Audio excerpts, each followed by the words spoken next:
This is part 3 in my video series, my first series for 2012, which is try to set the tone for the new year.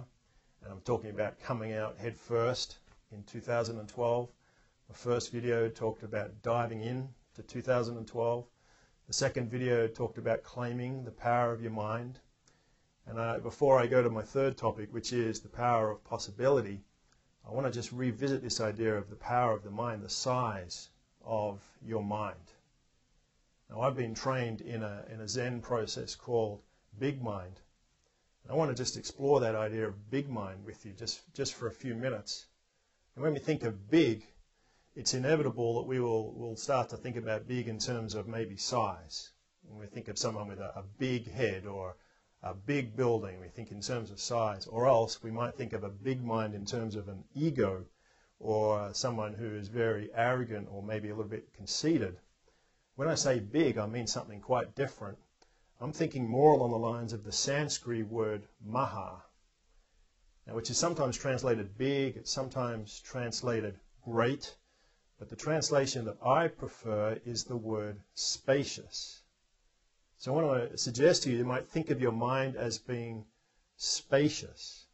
Now let me offer you an analogy. And think now, what's the biggest thing you can think of? Now it's likely to be, maybe the sky or space or the universe in some sense.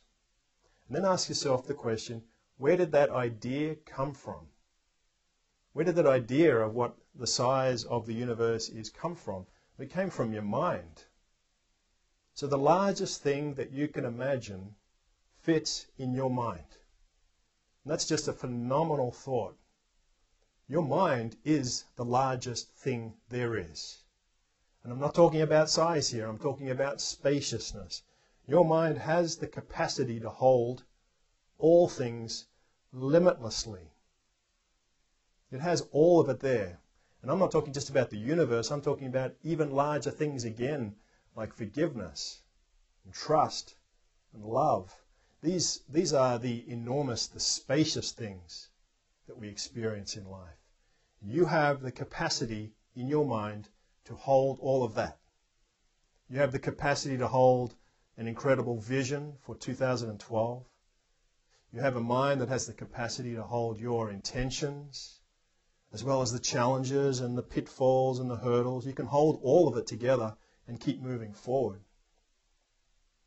Now think of your mind like a set of eyeglasses.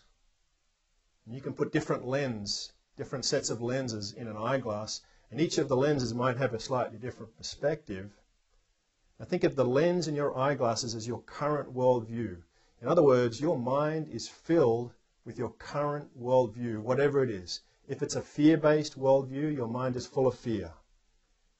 If you have a possibility-based mindset, your mind is full of possibility.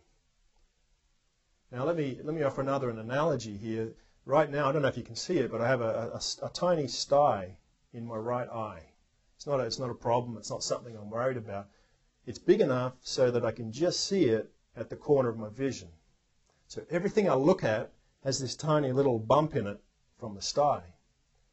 Now here's the point. The things I'm looking at don't have bumps in them. It's my eye that has a bump in it. And it's the same with our minds. If you see the world as a place of threat and fear, it's not the world that's threatening and fearful, it's your mind that's full of threat and fear. If you see the world as being an incredible place, a gift, a place full of possibilities, that's your mind that is creating that world. Now if you think about it, that opens up an incredible opportunity as you engage in a new year. You have the ability to shape your experience of the world.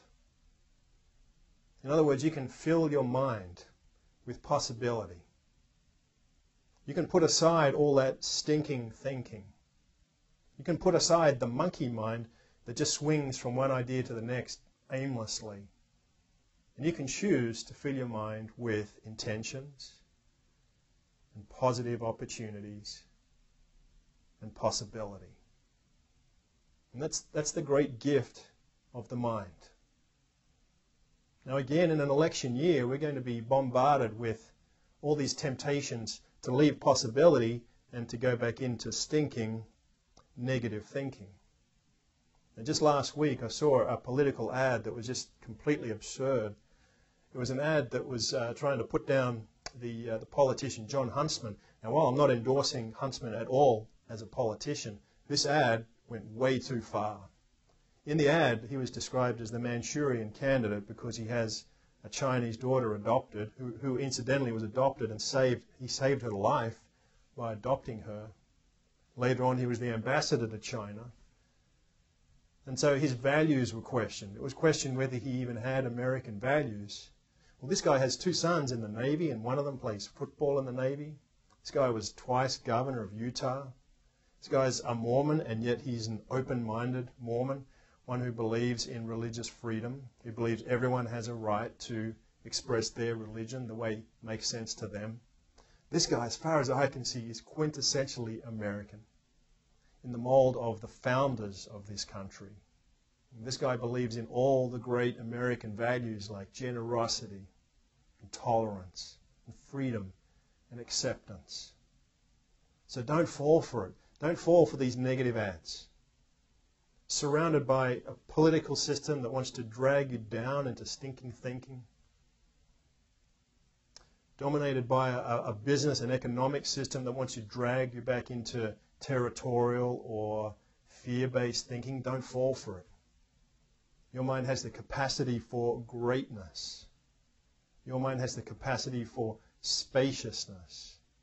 Your mind has the capacity to be open to everything and yet attached to nothing. And that is the ultimate mastery of the mind. So come out head first in 2012. You know who you are. You know what your mind is capable of. Come out head first and live an incredible life, an amazing 2012. Let me end again with the mantra from Patanjali. May your mind transcend limitations. May your consciousness expand in every direction. May you discover yourself to be a greater person by far than you ever dreamed yourself to be.